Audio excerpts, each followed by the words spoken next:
Greetings, Fright fans, and welcome into day 4 of our Howling Halloween countdown. I hope you all are having a happy Halloween season. You know, I start mine about on November 1st, and then it runs through October 31st, and then I start it again on November 1st. But really, the season seems to get cranking up about beginning of September, doesn't it? That's when things start appearing in the stores, the weather starts to change, and it just feels like it's the true Halloween season. But around here on Shackle Island, it's Halloween all year long. So let's keep this Halloween season going by celebrating another werewolf movie. We'll pick it as usual at random from our giant pumpkin here. Reach inside and see what we get.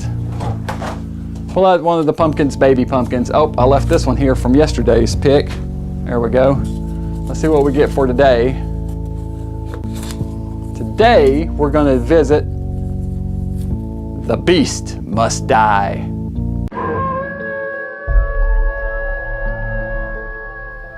Eccentric big game hunter Tom Newcliffe, played by Calvin Lockhart, invites a group of 5 people to join he and his wife Carolyn, played by Marlon Clark, at their secluded mansion.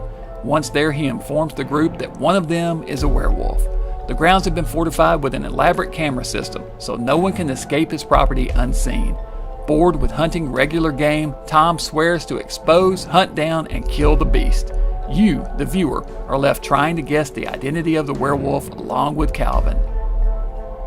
Among the house guests are Tom and his wife Carolyn, Tom's assistant Pavel, played by Anton Differing, Professor Lundgren, an expert on the loop guru, played by Peter Cushing, Bennington, a disgraced former UN delegate, played by Charles Gray, Jan, a concert pianist, played by Michael Gamden, and his wife Davina, played by Syrian Madden, and Paul Foote, played by Tom Chadbin, a former medical student who was arrested for eating human flesh.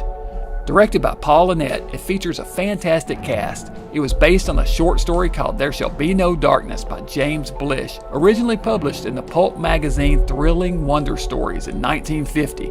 It was adapted by Amicus Productions in 1974. The film is a supernatural slant on The Most Dangerous Game, crossed with a blaxploitation film, with a good bit of William Castle showmanship thrown in.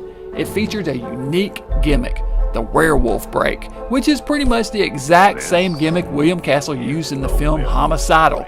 The film paused while a clock counted down on the screen.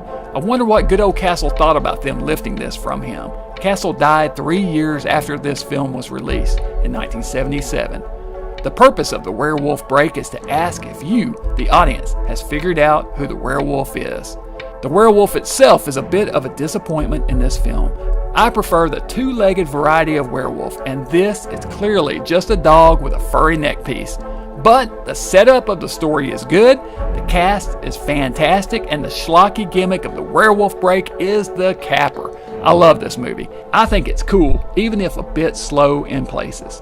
3 skulls. All right, The Beast Must Die, some Amicus action. You know I love me some Amicus, and I like this movie a whole lot. I have an original movie poster of this hanging up at my house because I'm a fan. I really specifically like the werewolf break. It's just so goofy and silly and fun. It's the kind of thing that you would never get nowadays in movies, but you know, they were definitely channeling good old William Castle when they did that. So I'm all for it, and so I think more movies should have a werewolf break.